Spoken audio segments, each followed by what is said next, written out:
If you want to know how to apply Barry Harris style chord movements and improve a lead sheet, then that's exactly what we're doing today on It's Only a Paper Moon. My name's Sean. I studied with Barry for many years, and now I help people on my site Jazz Skills. So come and see us there. Now, on It's Only a Paper Moon, we've got some movement opportunities there. Certainly in the A sections. Maybe switch up a chord there and here. So let's get moving. This is an AABA tune, despite the fact that lead sheets often say it's A and then nothing until a B there. For me, when you get the repeat there, that's the second A section, okay? But anyway, we're only focusing on that first A because it will cover 3/4 of the song anyway. Now, when you start applying chord movements, first of all, you've got to know your major 6 diminished scale. I have other videos on that, which I'll link, but very briefly, this is C6. We alternate it with a D diminished, and then an inversion of C6, inversion of D diminished, inversion of C6, D diminished, etc. And that's called the major 6 diminished scale. This is how it would be on G. G6 with A diminished, so the diminished is always on the next degree, the second degree, right? G6, A diminished, G6, A diminished, etc. Those are the two we're going to use. Now I'm looking for 2 things for early chord movement application. The first thing I'm looking for is straight lines in the melody, like that. In other words, single steps up or down. Another one there. Okay, first one could be written a little bit better, like that. Now, when I've got big jumps, not so much, okay? It's not that you can't do anything in those places, but these simple applications work a lot better, especially for newer chord movers, when the melody's moving in single steps. It doesn't have to be 2, it doesn't have to be 3, but these single steps work really well for chord movers, early chord movers. So let's see what we could do with that kind of area. Well, now they've got E7. By the way, I may well have G sharp diminished there.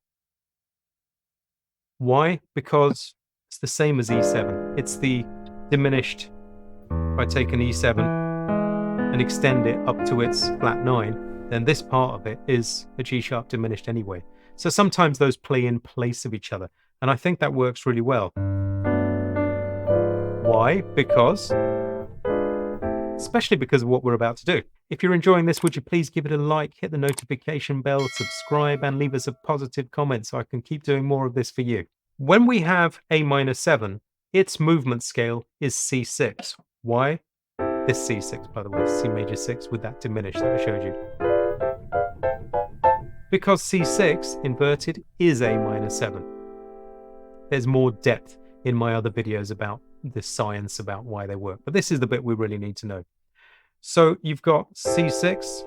Now you've got a C in the melody, a major note, then you've got a B, a note from the diminished, so I'll call it a diminished note, A, a major note. So the melody moves down, and when that's moving down, in the other hand,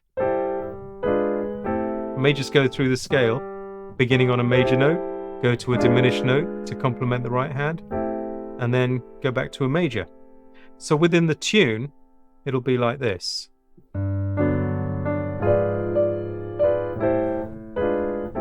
Notice I held this A for a bit more tension, but that top note moved in contrary motion with against the other hand, right?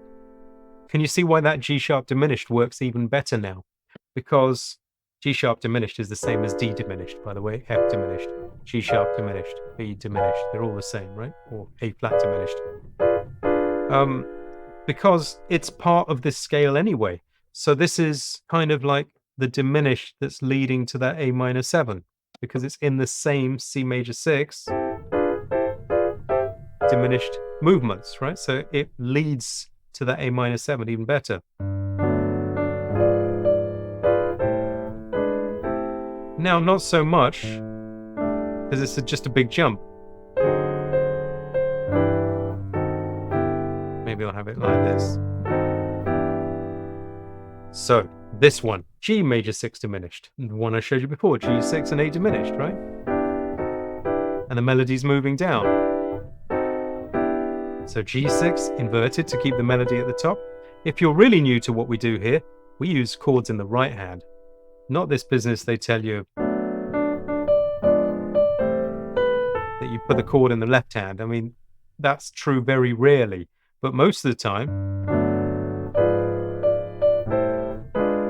I want the beauty of the right hand chords with the melody note at the top. That's why we're working in this way, right? So this G6 one is quite simple. G6 with the B at the top for the tune, C diminished, which is from its scale, and G6. So we're still working in this G major 6 diminished scale.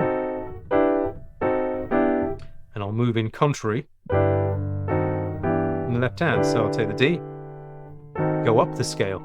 And what do I mean by go up the scale? Because if you take this G6 and the A diminished on top of each other, that's your scale. Simple as that. So it's like a G major scale with the added flat 6. In fact, Barry used to call it G major with the 6 diminished. And that's, I think, why he saw it as a G major 6 diminished. I see it as a G major 6 and a diminished, right? But both are fine, I guess. So now we have this.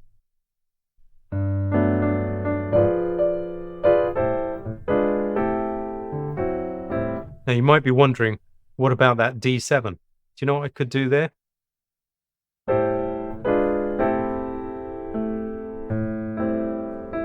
Could just not have it. That's one option, because it's just 2-5, 2-5, which means 5. So we'll get to the 5 in the end anyway. That's one option. This is how that would be.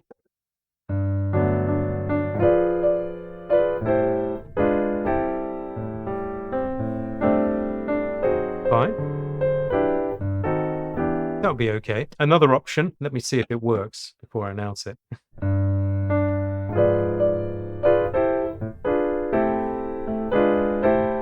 Just to put another diminished in there, because that diminished acts as an E7, as we said earlier, to A minor, same as that G sharp diminished function, right? So I'll just put another G sharp diminished to go there to give me that same E7 function. Here it is.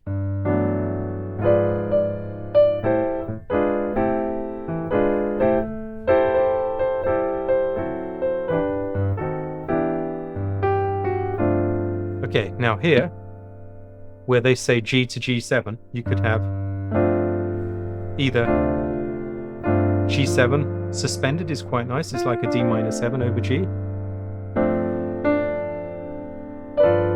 That's okay. Maybe I'll stick with the G they've got. Let's see. To G7. C major 7 is fine there. When you just have C written or G written, you've got to decide if it's a major 7 or a major 6. I have videos on that. So we'll give this a major 7. I'm going to make this a C sharp diminished, which is to do with the Barry Harris chord movements, actually, which takes us to that D7. Why? Because, first of all, it's a nice move. It's like saying A7. But this C sharp gives it even more power of direction. That's one reason for it, because A7 is the dominant of D, so it's the 5th of D, so it will lead there. Another reason, those of you who are level 3s, so advanced, is Barry's scale that goes D7, E diminished, D7, E diminished, the same as C sharp diminished, D7. That diminished leads there for the same reason. There's kind of two reasons.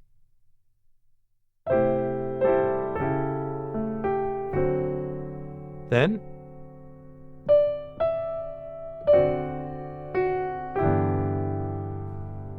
okay, we could do a couple of things there. D7, C7, tritone,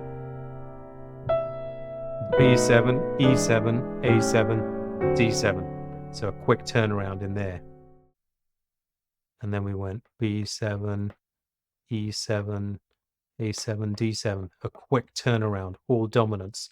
The C7 leads to B7 because it's a half step above. That's how tritones work. If you don't know about those yet, that's something else to learn. But if you're not there, that's fine. Very often I'll use the third of the melody. I'll just substitute there instead of going to. Might just find a way to the 3 like this. You've heard this before.